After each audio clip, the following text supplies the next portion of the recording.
Hi! In front of me is ZTE Blade A53 Pro, and today I would like to show you how you can turn on and use voice typing on this device.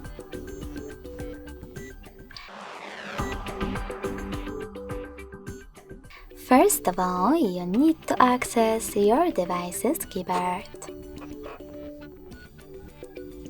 If microphone icon is not visible at the top right corner of it, select this gear next to clipboard.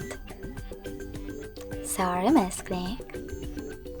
Now tap on voice typing and click on this switcher next to use voice typing in order to activate it.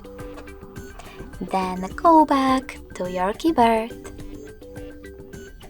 As you can see, microphone icon is now visible. In order to start typing, click on it.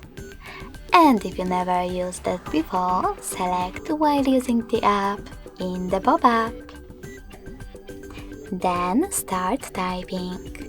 When you're ready, tap on the same icon to stop. Thanks so much for watching. If you enjoyed this video, smash that like button, comment, and subscribe. Bye!